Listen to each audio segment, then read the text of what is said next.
Hello guys, welcome back to my YouTube channel, Chris Life USA. At this time ay ipapakita ko muna sa inyo guys ang update muna tayo sa ating backyard dito sa Arizona. Kahapon ay nagbagyo dito, wala ng malakas at humangin ng malakas. Pero nakasurvive pa din itong ating mga tanim dito kahit pa paano. Tingnan nyo guys itong aking malunggay oh, masaya siya kahit nasa paso lang siya, masaya ang tubo niya diba? Ayan tingnan nyo diba, ang cute niya. Nasa paso lang siya dyan guys. Maganda sana to kung nasa lupa talaga, kaya lang wala na akong masyadong space dito kasi alam nyo naman dito sa Amerika pag nakatira ka sa mga subdivision ay talaga namang limitado ang iyong backyard space. Pero tingnan nyo guys, may aanihin na naman akong mga cherry tomato. Talagang hindi makasurvive ang cherry tomato, ang mga kamatis dito. Lalo na ngayong summer, between July and August ay talaga namang sobrang init na. At ang tanging lang talaga, ang tanging nagsusurvive lang talaga ay itong mga tomato, hindi ay ang onion leeks. But may citrus plants, itong Eureka lemon ko ay talaga namang gustong gusto niya ang init dito sa Arizona. Kaya ito ang variety ng lemon na aking tinanim dito kasi gustong gusto niya ang init.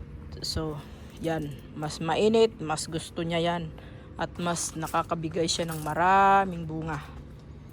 Kaya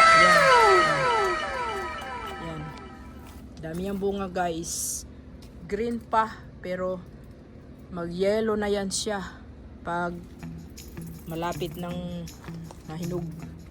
Ayan ang mga flex muna natin guys. Ayan, thank you for watching kay Chris Life USA. And then ito ang ating mga bulaklak guys.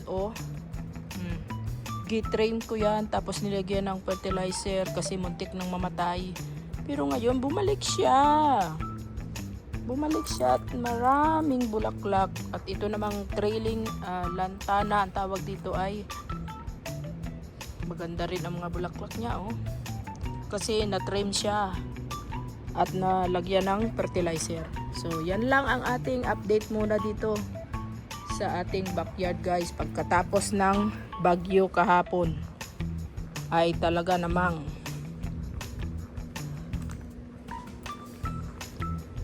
nagbagsakan ang mga kung ano-ano. Yan. Kaya nilalagyan ko yan ng shade guys. Ito. Naglagay ako ng shade. Itong shade na ito ay very important talaga. Lalo na ngayong summer. Ito pala guys ay eggplant, na yung matataba na eggplant na hanggang ngayon ay hindi pa rin namumunga.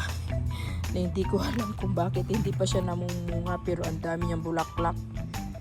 May idea ba kayo kung bakit ayaw niyang